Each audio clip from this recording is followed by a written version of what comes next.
our January Network Café, which is also serving as the 2025 New Hampshire Agricultural Policy Forum. My name's Colleen Jennings. I work for the New Hampshire Food Alliance.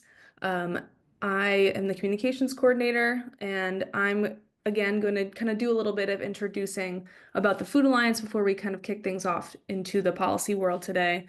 But again, please share your name and your pronouns if you'd like to share your organization that you represent in the chat as we get started. And I will share a little bit about our work here at the Food Alliance. Go to the next slide. Okay, what is the New Hampshire Food Alliance? We are a network of people, businesses, organizations, and communities working together to build a food system that works for all in New Hampshire. So the basics of what that means is all those organizations that you see it on the side of the slide and all the little dots on the map. These are all different organizations and businesses that we work with and work with each other to work towards a more thriving, fair, and sustainable local food system here in the Granite State. We do a lot of work together, we learn from each other, we collaborate, and we're all kind of working towards those common goals that we have as a food system. Next slide. One part of that work that we do together is this Network Café series. We host it every month, September through April, on the first Friday of each month from 12 to 1.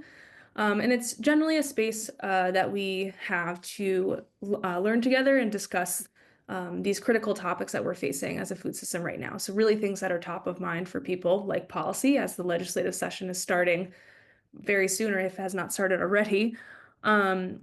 And our Network Cafe series has always been a place that's inclusive, and it's an opportunity for everybody to learn and grow together in our food systems work. So you'll see on our agenda that's in the chat, and I'll keep posting that as well, you'll see a working agreement or community agreement that kind of outlines what is expected of you while you're here with us and what you can expect from us. So please take a look at that if you're feeling like you want a little intro back from the new year. Go to the next slide. So we do all this work, the Network Cafe series and many other things as a community outreach program of the University of New Hampshire at the Sustainability Institute. And as a part of the university, we share the university's dedication to diversity, equity, access, and inclusion. We believe that those 4 tenets are foundational to achieving our core educational mission as a program, but also the university's core educational mission. And it helps us embrace the many characteristics of our community members that make them uniquely themselves. So in that, I think it's important, especially during gatherings like this, that we continue to acknowledge the hardships the Indigenous communities in our region have faced by sharing a bit from the UNH Land, Water, and Life Acknowledgement. So I'm going to read a little bit from that now. As we all journey on the trail of life, we wish to acknowledge the spiritual and physical connection the Pennacook, Abenaki, and Wabanaki peoples have maintained to Indakina, homeland, which the University of New Hampshire community is honored to steward today. We also acknowledge the hardships they've continued to endure after the loss of unceded homelands and champion our responsibility to foster relationships and opportunities that strengthen the well-being of the Indigenous people who carry forward the traditions of their ancestors. Okay. Thank you all for joining me in that acknowledgement and just hearing a little bit about what our work is and kind of why we're all here today. I'm going to pass things over to our program director, Nicole Cardwell, who's going to introduce our speakers and just ground us a little bit in our policy forum today. Thank you, Colleen. Hi, everyone. Happy New Year. New year, new legislative session, and much to learn. So thank you for joining us today for the New Hampshire Agricultural Policy Forum for 2025. We're co-hosting that with the Monadnock Farm and Community Coalition, who started this tradition many years ago. And this tradition just brings together some of our policy-oriented colleagues and friends to talk through proposed legislation that they're keeping an eye on, and that presumably we may also want to keep an eye on as the weeks and months pass by ahead of us. So today we're joined by 4 fantastic guests. We have Teresa Walker here, who's with the Durham Agricultural Commission and is also a farm owner. Amanda Littleton with the Cheshire County Conservation District, Rob Johnson with the New Hampshire Farm Bureau, and Julie Davidson with NOPA New Hampshire. And we've asked them each to share what bills they're most closely watching right now or advocating for, why that bill is important and what it would do. And then lastly, where you can learn more if you're interested in getting involved. So we have 1 hour and now probably 55 minutes. So this is sort of like a Ag Policy Forum lightning round. So let's give all of our speakers grace and gratitude for being here with us and trying to share this very heavy, wonky policy information in a short amount of time. Thank you for all of you for being here. And the first speaker, we're starting with Teresa Walker, and I'm really especially excited about this one because it's a direct output of the New Hampshire Food and Agriculture Strategic Plan, which I think many of you have been involved in or know about already. But we're in the middle, almost at the finish line of spearheading with support from the New Hampshire Department of Agriculture, Markets, and Food. The strategic plan is not published yet. It'll be published the first week of March. We're in the final stretches. But before it's even published, and through that process, we've gathered 27 different teams of subject matter experts from across the state to talk about and synthesize their opinion and knowledge of different critical topics in the New Hampshire food system. And Representative Peter Bixby, who serves on the advisory committee and who I think is on this call today, asked us to round up some of those policy recs that were starting to come out in the briefs that were being developed as he considered what to put forth for the upcoming legislative session. And from that list, he was able to look through and research and with his own understanding, choose one to put forward. Teresa Walker was one of the subject matter experts on the land use planning team, writing the land use planning brief. And so she has agreed to join us here today to tell us a little bit about that bill, what it would do and why it is important in her opinion. So thank you so much, Teresa, and I will segue over to you. Hey guys, thank you so much. I think thanks Representative Bixby for joining us, and thank you for taking up this idea that came out of the strategic planning sessions.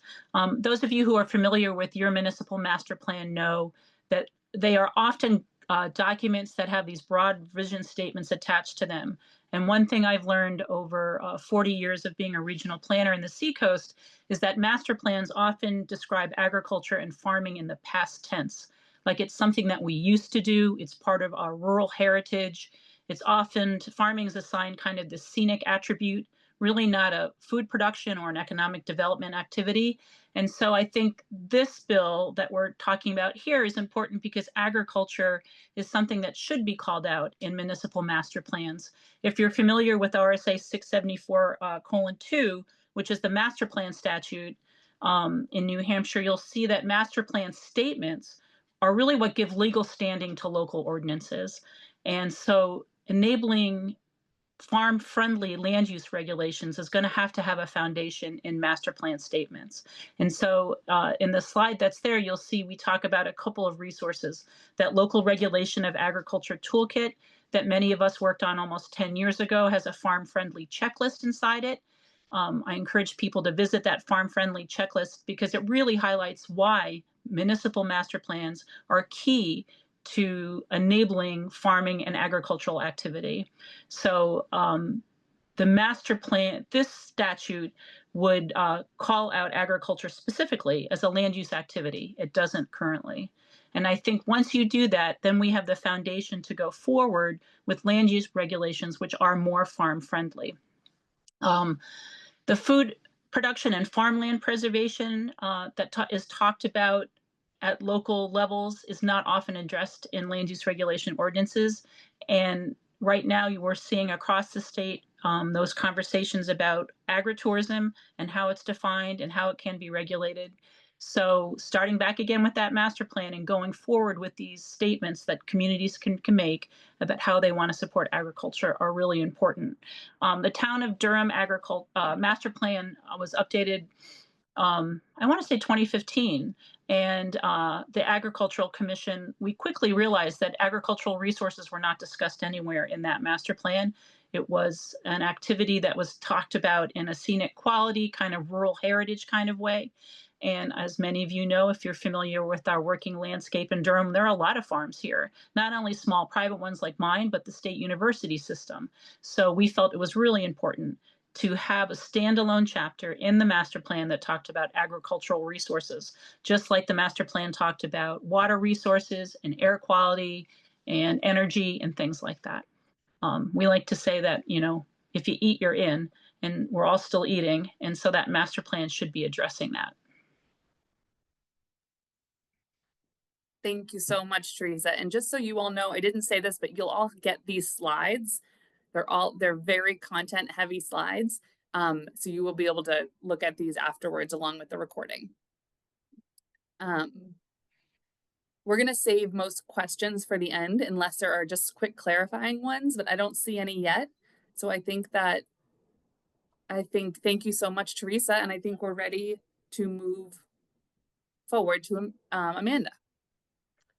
Great. Thanks so much, Nicole. And thank you to the New Hampshire Food Alliance and Monadnock Farm and Community Coalition for hosting this event. So I'm with the Cheshire County Conservation District, but I'm here today representing the 10 county conservation districts in New Hampshire. And since the 40s, the conservation districts have worked with farms on conservation and responsible use of natural and agricultural resources. And to further this mission, in 2022, we launched a grant program for farmers, a direct-to-farm grant program to support them in building climate resilience through adaptation and mitigation measures.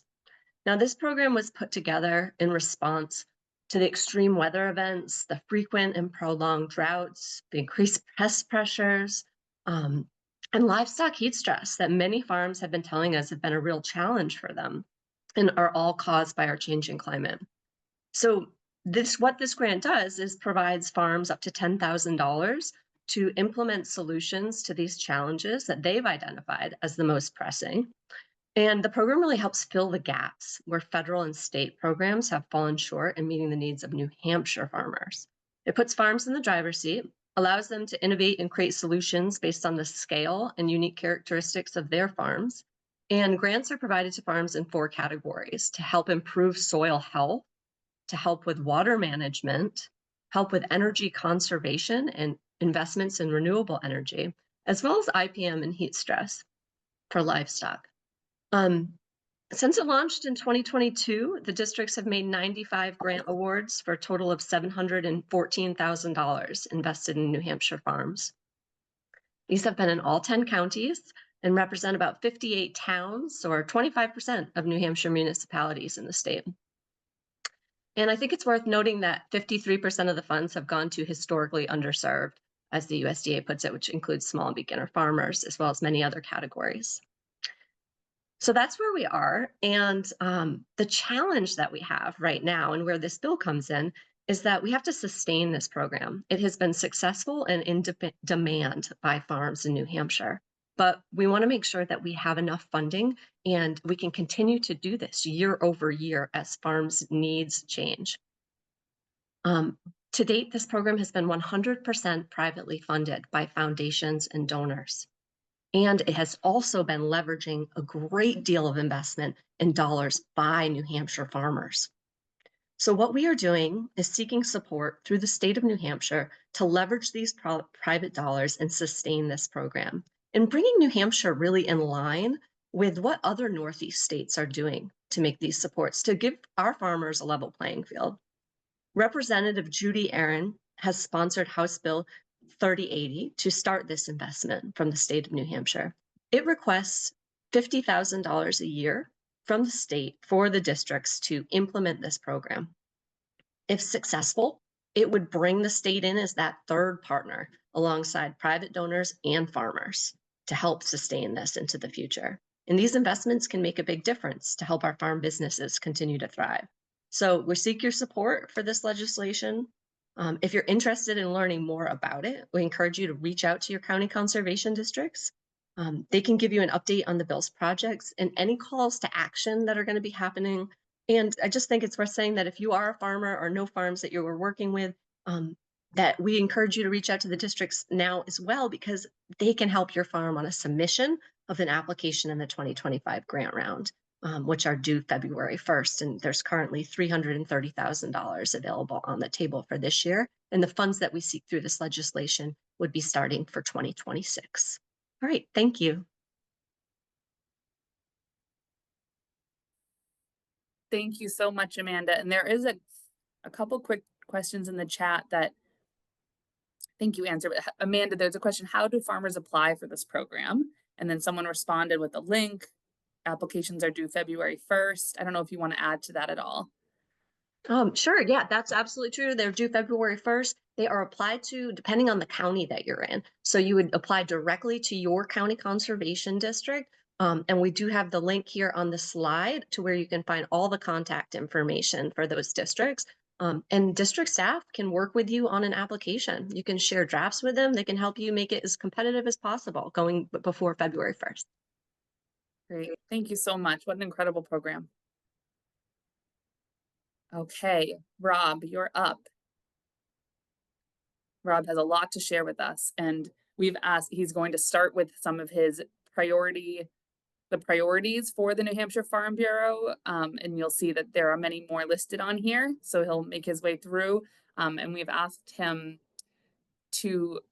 we know that from previous conversations that the Farm Bureau is really particularly interested in keeping an eye on the state budget discussions. And so we've asked him to really give the group some insight on what he's looking for or keeping an eye on most closely there. Thanks, Rob. Good afternoon, everybody. New Hampshire Farm Bureau, we're a federation of the 10 New Hampshire County Farm Bureau organizations, and our primary mission is to advocate for our member farmers and to educate whoever will listen about agriculture. And there are about, close to 70 bills that we've identified so far in this session that we're going to be keeping an eye on. Keep in mind that there are some that we just have seen a title. So we don't know a lot about them, and they may not be anything that we have a real interest, but that are on the watch list to start with. And I'm going to start on the slide you see there with the right to farm, and go from there. And then if we have time, go up to the labor and pesticide and fertilizer LSRs. And then I'm going to stick a little more time, spend a little more time on the bills in red, because those are our priority. So give it a start here. LSR 0542, exempting certain agricultural practices from municipal noise regulation. The municipalities have for years now have had the authority to regulate noise. Last session, House Bill 252 was passed into law. And what it did, it added language to that ability for the municipalities to regulate noise, stating that except for noise from activities related to farm agriculture and farming. So carve that out, but it also added language that exempted from that exemption agritourism. And the reason this bill has been filed is because I guess there's the concern that there may be municipalities that are looking at a language to get around that, saying, no, we're not regulating noise, we're regulating the public health or safety or some other term. So this is an attempt to tighten up that bill that was passed into law last year. Care of livestock. LSR, I can't see it on my screen here. It's too far down, but I'm forgetting it. But anyway, this is a bill that would change the animal cruelty statutes, RSA 644:8, as it applies to livestock, and that's key. This is focused on livestock, and this is a result of a situation that many of you may be aware of in Lee, where some goats were seized from a farmer who was working with Cooperative Extension dairy specialist. And this is legislation that it's sponsored by Representative Judy Aaron, the chair of the House Environment and Ag Committee. And we have also worked closely with Representative Comtois, who's the vice chair, Representative Bixby, who's the ranking member of the committee, along with the Commissioner of Agriculture and the state vet. And we hope we've got something that all of us can support and bring forward. And I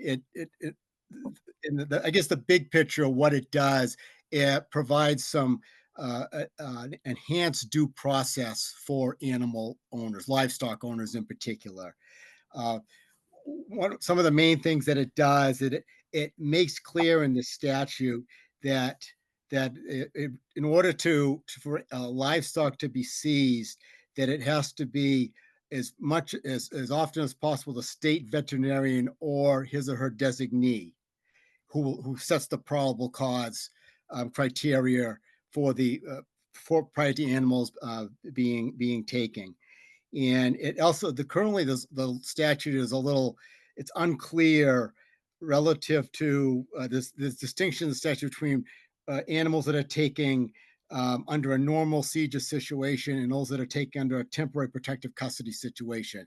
And this makes clear in both situations that probable cause needs to be set by the state vet or his or her designee. What it also does currently, we believe strongly that for animals to be seized, they must be seized by a public official, whether it be law enforcement or animal control officer. Current statute enables an officer of a licensed humane society, and there's been some problems there. It's people don't understand what when somebody shows up from a humane society, exactly what their standing is and such. And the couple situations where we've had issues that has been a problem. And again, we regardless, we believe strongly that it should be a public official. The change in the language also makes clear that that animal owners have the right to have their animal examined by a veterinarian of their choice at their expense. They currently do, but this makes clear that they do in both circumstances, whether it's a temporary taking or I guess you call a standard one. And there's also this other language. One I want to point out is that because of the situations that happened, that a confiscation without a person being charged is a theft by unauthorized taking. And again, because of these recent situations, we think that needs to be made clear. Thanks, Rob. I'm going to skip over the next one just so I have more time here on the state budget. Mm-hmm. State budget bills, there are really three of them that you consider. There's the standard bill, which funds state agencies. There's what is known as House Bill 2, which is known as the trailer bill, and some call it the Christmas tree bill, and that's kind of all the other add-ons that make it into the budget. And then there's House Bill 25, which is the capital budget.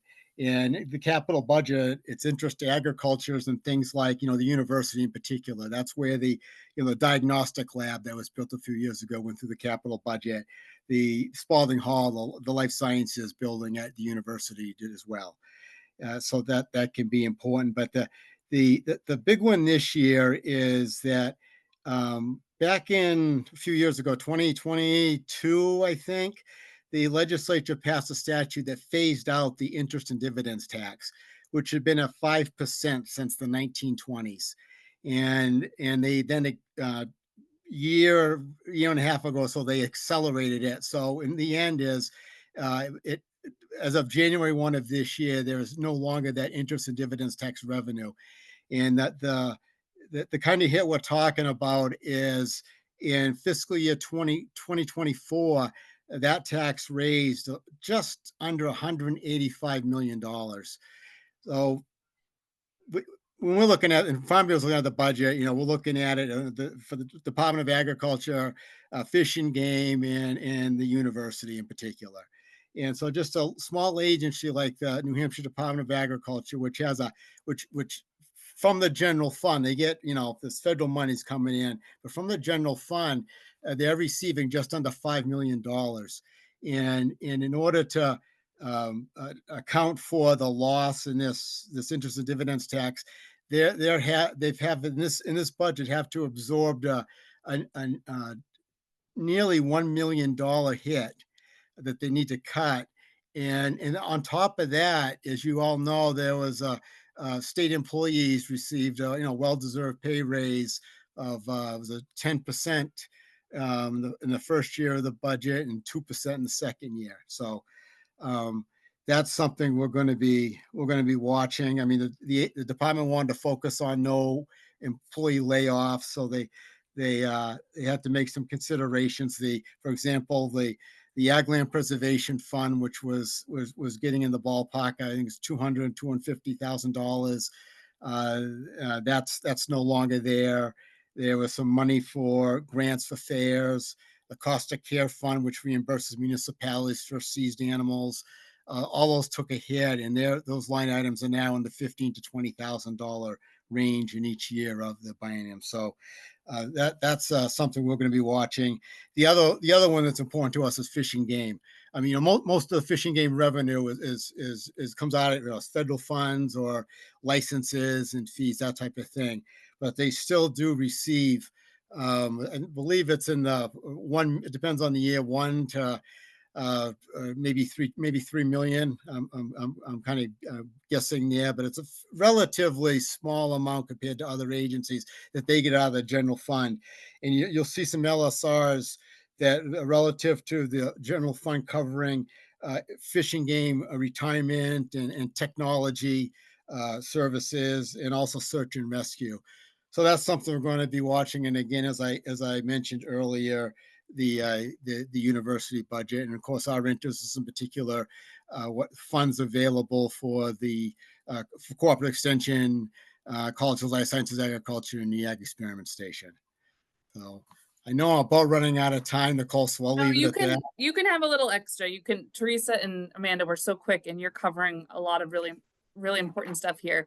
Okay. So could you tell me, Rob, that's all really helpful. I just want to ask about the timeline for all this, and if how, I guess we have, over 80, we have 85 people here. How can folks get involved in this?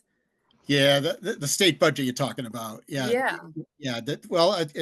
Back in, I believe it was June, the commissioner went before the governor, which would mean the governor until today or tomorrow, Governor Sununu, and presented his budget with taking into consideration the governor's request to make cuts in line with the budget. So they made that presentation, and I guess the next item will be the new governor, Governor Aya, will be making her budget address in early February, and shortly after that, the governor will put together a budget, and then the House will be putting together a budget, and there'll be basically the Finance Committee, House Finance Committee, and they'll be holding meetings, and there'll be a public hearing. My guess is it'll be early March that the House will hold their public hearing. So that's a time for input. There's also anybody out there that has a legislator, one of their legislators on the Finance Committee. That's a great person to talk with, have a conversation. Once if the bill goes through the House, the crossover date is April 10th, I believe. That's when all House bills need to be the Senate, all Senate bills need to be the House. So the bill will be out of the House by that crossover date, April 10th. That'll be the big bill, last bill they'll be dealing with. Then the process starts all over in the Senate. Probably late April, 1st of May, early May, the Senate will hold a hearing on the budget, and that's where folks need to get involved. If they've got a senator on the Finance Committee, that's important. It's always great for representatives to hear directly from their constituents on things. And then they'll pass a budget, and this past budget actually didn't need to go to conference committee. They were able to agree. That may happen again. If not, then there'll be a conference committee where the House and Senate will iron out their differences, and we've got to get a budget signed and in effect by July 1. Okay. Thank you so much. That's really helpful. We'll try to call out those key dates for the public hearing, likely early March. Is a really key time to weigh in. And then if any of your representatives are on the House Finance Committee or either Finance Committee, a really important place to weigh in. And and okay, so we have a little bit of legal time, not too much. Is there anything else, Rob, that you wanted to call out from your lists here? well, I was just going to touch on while we're staying on the budget for a second. The legislation that Amanda has talked about, that made what the House will tend to do. They'll deal with the budget, and there'll be a whole slew of requests. They'll hold off on those, and there's what I mentioned earlier, the trailer bill. A lot of bills like that will get into the trailer bill. So you want to pay attention to the organizations you're a member of and all, and it may be tacked into that. So that's just something that to keep an eye on. That if it doesn't get into House Bill 1, the regular budget, in all likelihood it would if it has support and all, it would get tucked into House Bill 2. Give you an example, like last session, the Department of Agriculture receives some computer network and such for their record keeping, and all that went through the budget. There was some money that was farmers market, the WIC farmers market nutrition program, that came out, was in House Bill 2, things like that. And can you take things away in House Bill 2 or just add them? You can take things away. Yeah, I think for I don't know how many years now they've discontinued revenue sharing with the municipalities through the House Bill 2. Okay. That's a vehicle. There's all kinds of name changes, all kinds of things that get tucked in there. Okay. Representative Bixby, did you want to add something? Yeah, just a, a little clarification about the relationship between House Bill 1 and House Bill 2. So House Bill 1 has all of the information about the actual numbers and very little information about what they do. And House Bill 2 has all of has essentially the information about how how the numbers in House Bill 1 get applied to actual law. The other thing is that House Bill 2 makes changes to statute and changes to chapter law. Chapter law is sort of like the stuff that is ongoing and changes quickly. Statute law is what is permanently on the books. So House Bill 2 makes changes to the laws that make it possible to actually use the money. So an example of this was last term in House Bill 1 had the money for an associate director for the Department of Agriculture, and they somehow the ball got dropped and they didn't put the authorization for that associate director in House Bill 2. So we couldn't actually hire one until there had been another bill passed to authorize that. So the actual authorization to use the money comes in House Bill 2. House Bill 2 is also used to make a certain number of law changes that probably ought to be just regular bills, but aren't. Another thing that happens is that with the budget is that there are sometimes regular bills, and the LSR 0380, which is providing money for the conservation districts, is one that this might happen with. That bill, when that becomes a bill, it will probably come first to our committee and we'll pass it as a bill, and then it will go to House Finance. And what they will probably do is retain the bill and then put it into the budget as a line item in the budget. So there are a certain number of independent bills that spend money that end up going into the budget, and then it looks like the bill was killed, but in fact, it's in the budget. Mm-hmm. Okay, that's great. That's very helpful. All right, so I want to reiterate for all the folks that are not so intimately involved in all this that the state budget bill's in the bottom. I'm taking away, there's 3, maybe you all know this, not 4 though. It's the HB 1-A, and then the second one, HB 2FNAL, is the Christmas tree bill, Rob? Trailer bill, yeah. Trailer bill. And then HB 25A is the capital budget. And that's where the university is, and some other things, but the agencies are mostly in one.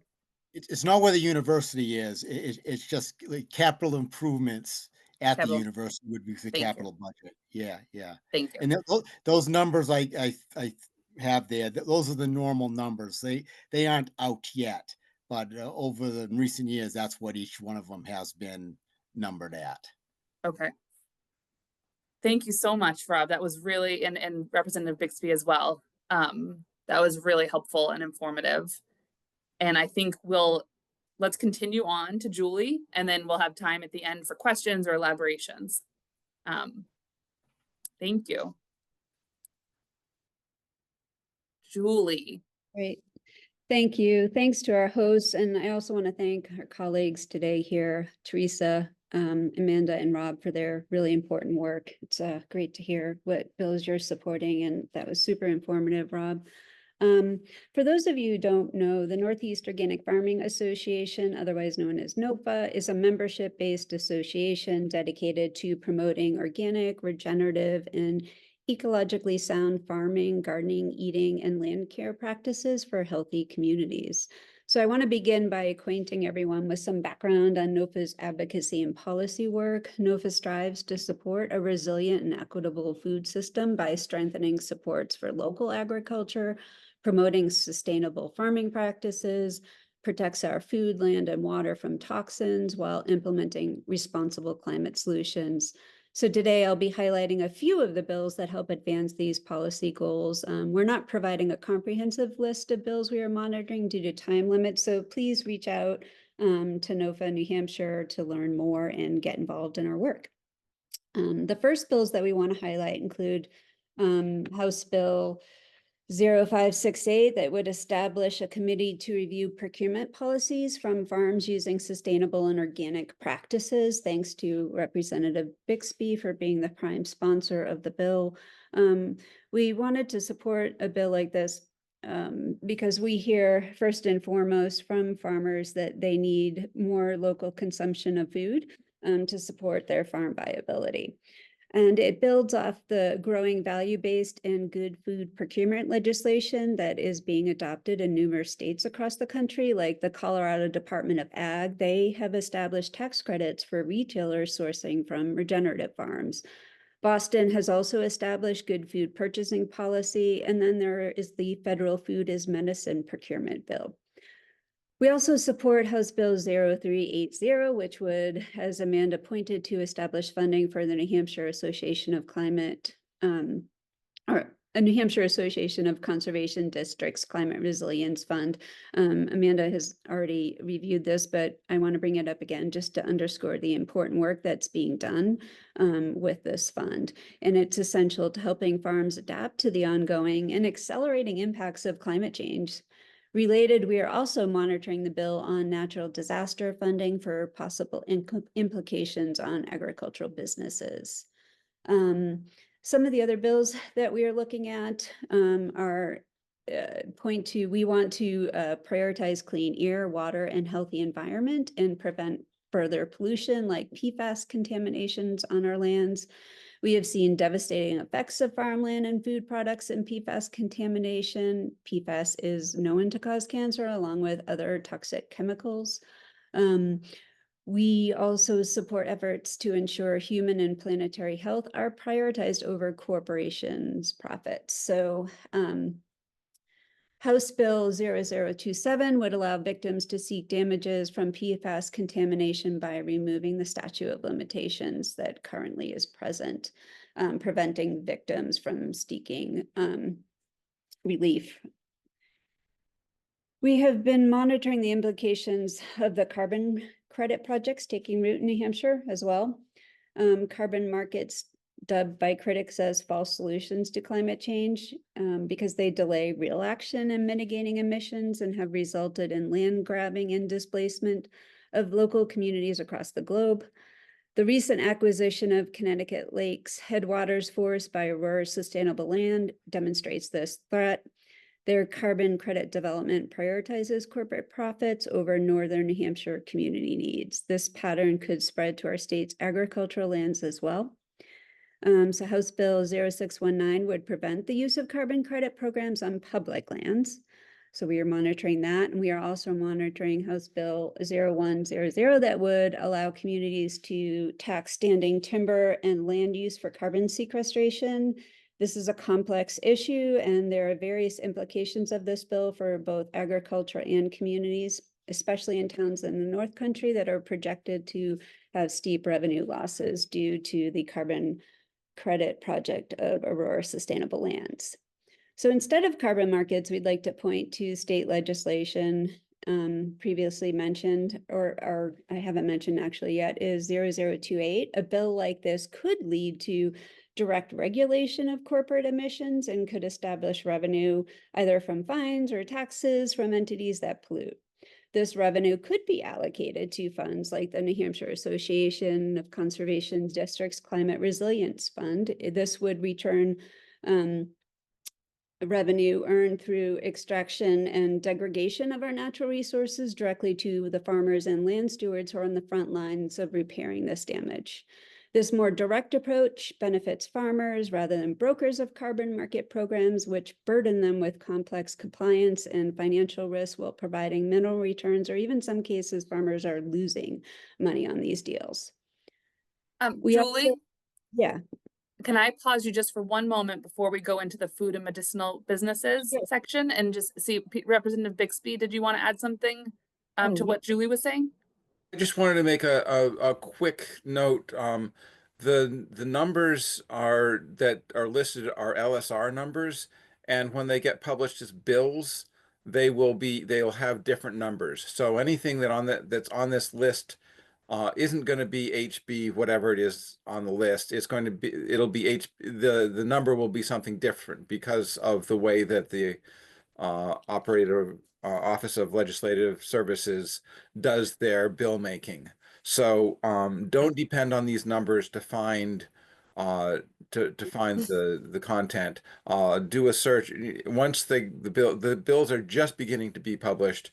Once they're published, they'll be accessible on the state court website, and you can do a search for something in the title, for words in the title, to find the actual content of the bill.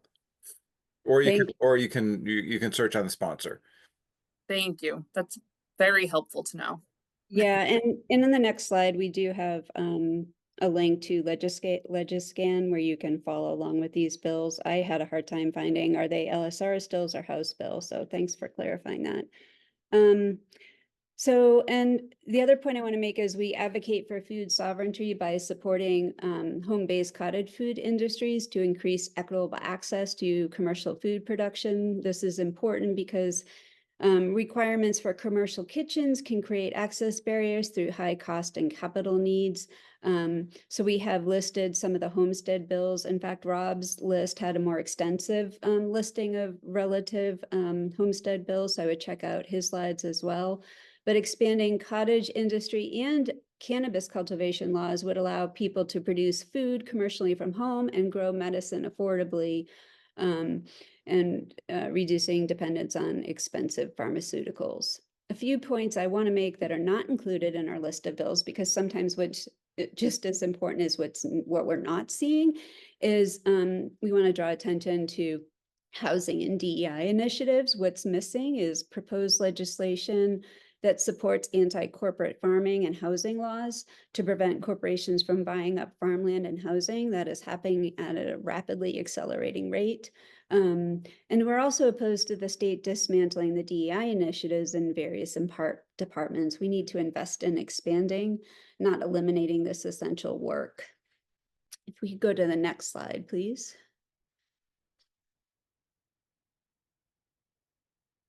Can you go to just the next slide if you have it up there? Oh, there you go. Thank you.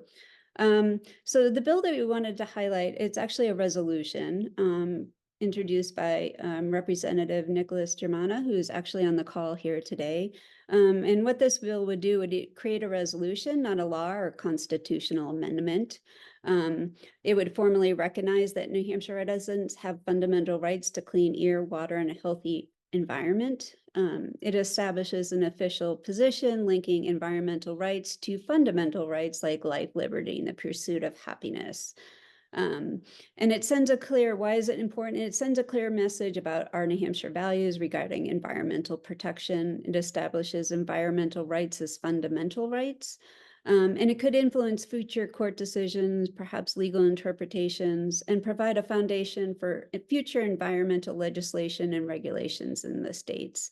And it also aligns with a growing movement of states that are recognizing environmental rights as fundamental rights. There's green amendments, the rights of nature that are being implemented. There was a state in Virginia, Chesapeake Bay, some indigenous tribes successfully passed that. So we definitely support and appreciate the work that Representative Nicholas has brought to bringing attention to this important issue in our state. And it sets the groundwork for ensuring that our land, air, and water are clean, healthy, and protected, not only for our current use of healthy food production, but for future generations. And so with that, I will close, but on this slide, if you want to get in touch or learn more, here's contact information. So again, appreciate everyone here today on the call and the work that you're all doing to support healthy food farming systems in our state. Thank you so much, Julie, and thank you, everyone. If you have questions, please start adding them into the chat or feel free to raise your hand. While you're doing that, I just want to acknowledge that Assistant Commissioner Josh Marshall is on the call with us here. I don't know if he has anything he wants to add. Nope. Okay. And let's see, Colleen, do you have any questions over there? Let's see. There's Molly Swanson just came in with a question for Nick and Julie.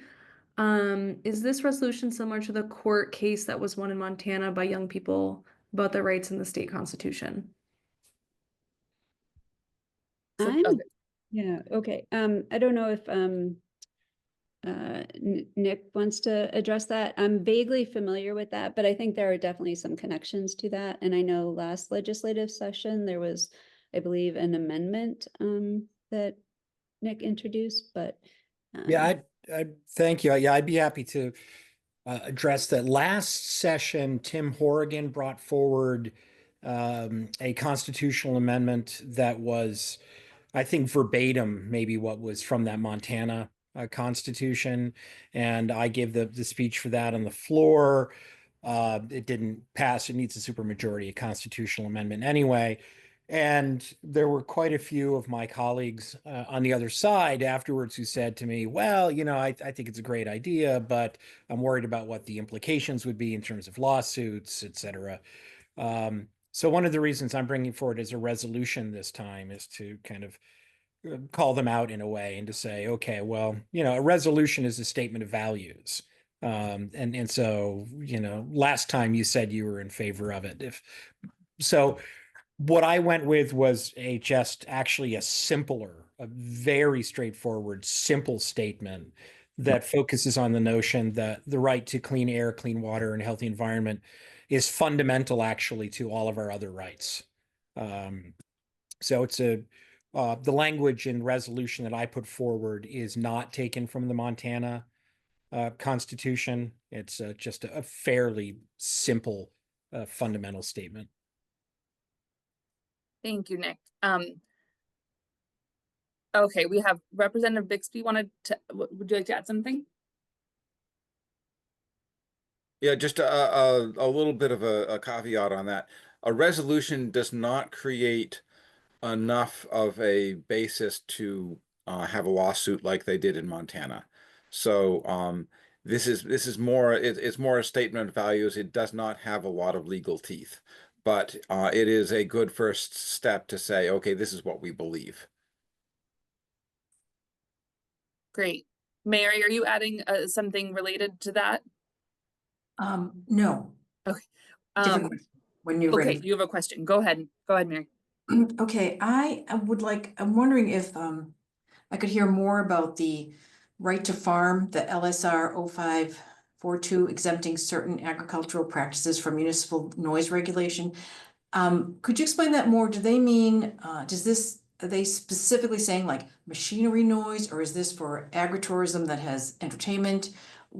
How is that really, can you flesh that out a little bit on what is attempted there with that? Rob, I think that one's for you.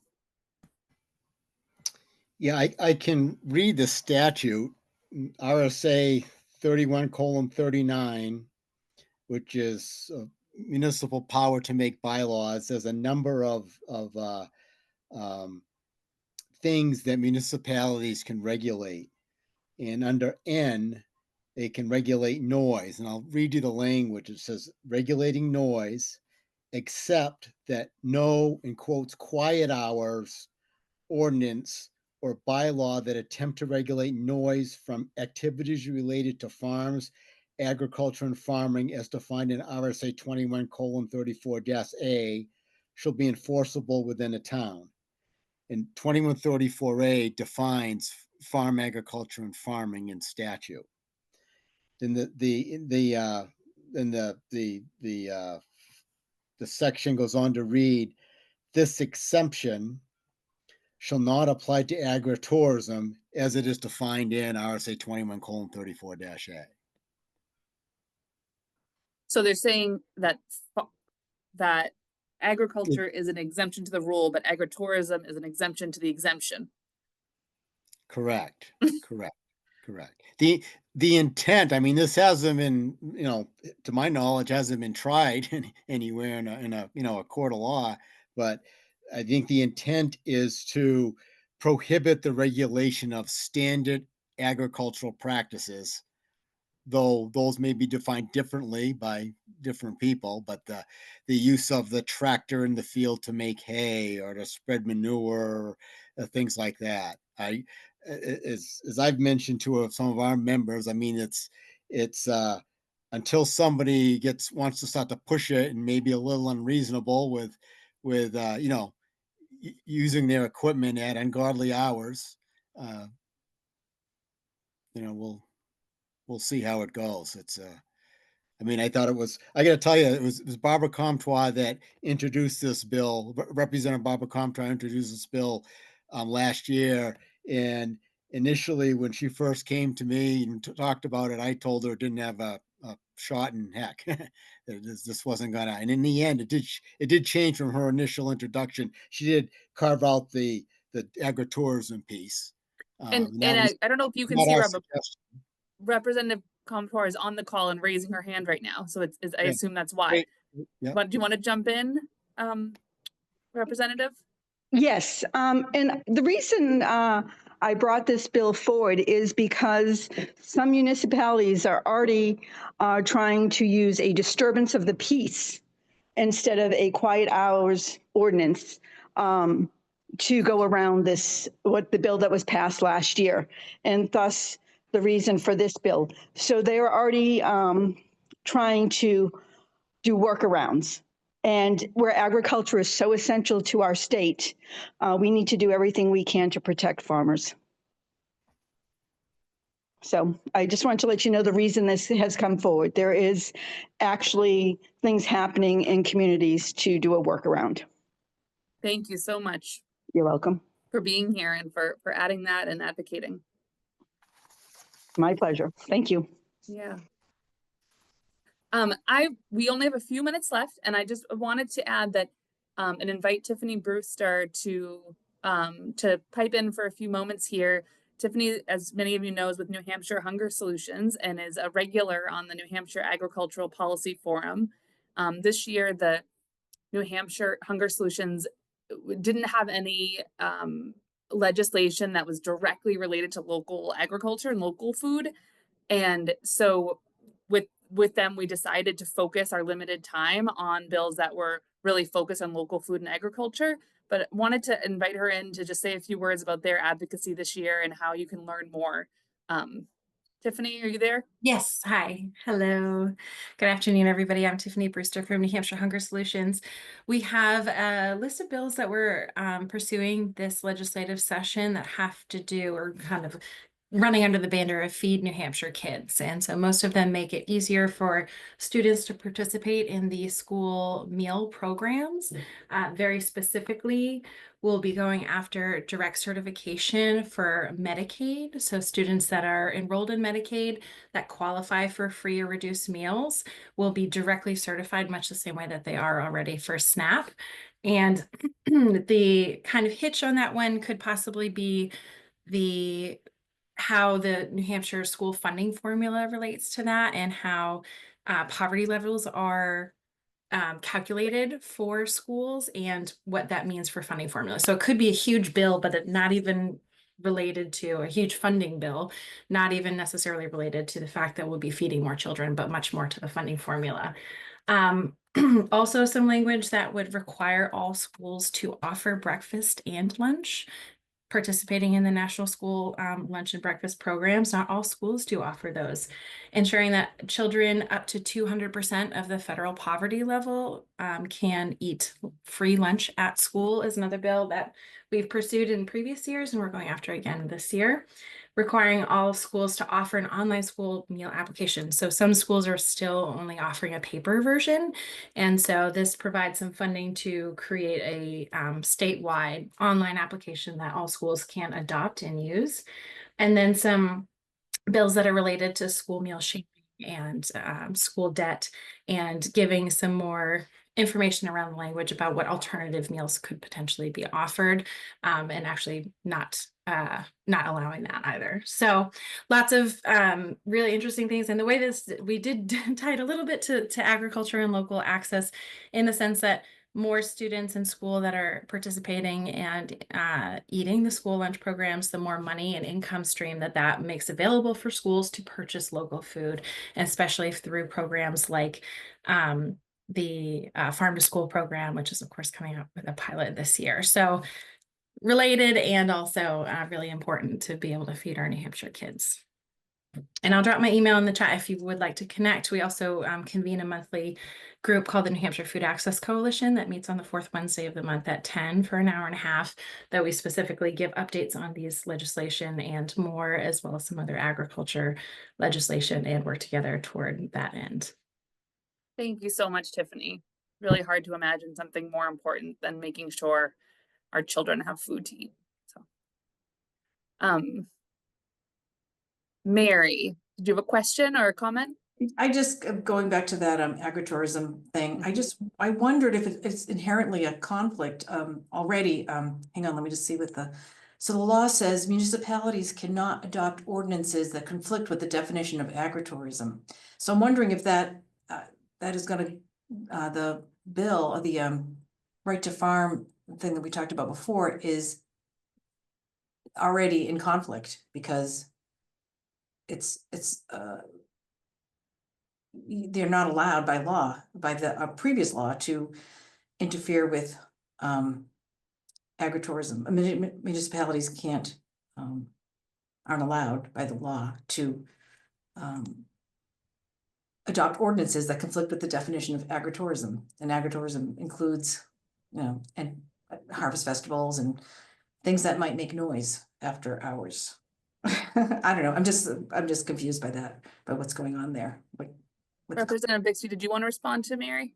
Yes. So the the way that it is set up right now, the municipalities can't, or the legislative intent of what we did last term was that municipalities can't make laws that impinge on regular farm activities, and that would include things like using a tractor.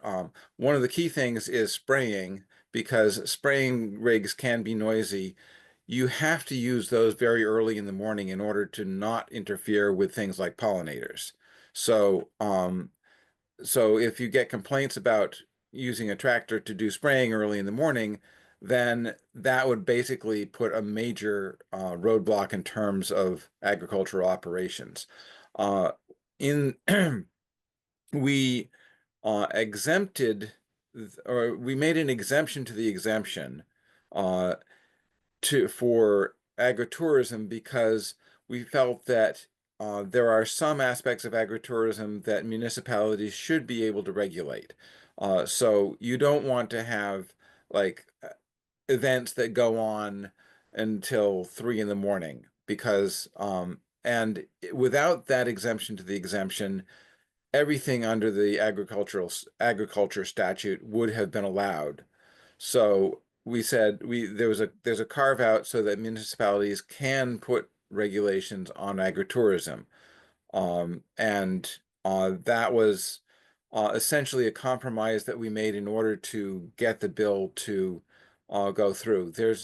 I know there are complications with agritourism because it is, by definition, something that is ancillary to the main operation of the farm, and it is a point of contention with people neighboring farms about what extent agritourism should or should not take place. That is something that we felt should be resolved by the local government, and we encourage local governments to be as permissive as possible to agritourism without creating problems for neighbors. But it's a very difficult. It's difficult. There is nothing in state law that says that if the municipality makes a regulation about or an ordinance about so sort of the hours that that agritourism can happen, someone can't then sue the municipality and say, well, what the municipality's ordinance does is against state law. That's basically, if the municipality makes an ordinance about agritourism and limiting the hours of noise, that's something they have the right to do as a municipality. And I'm Representative Bixby. That's so helpful. And I know this is a really thorny, complex topic. So I want to just pause there for a moment, because we take, as all of you know that are on the network cafes, we take ending on time very seriously. And just want to thank all of our speakers and the representatives on the call today, and Assistant Commissioner Marshall. Thank you for making the time to share all of this great information, and for doing so in such a clear, concise way. You all did a phenomenal job. I learned so much. Thank you for being here and for all of your advocacy. Take 30 seconds to fill out the evaluation for this event so we can continue to improve upon them in future months and years. And thank you for being here. Happy New Year to everyone. We will stick on for a few more minutes if anyone has questions for us. And this conversation, I'm sure, will continue in the year to come. Thanks, everyone.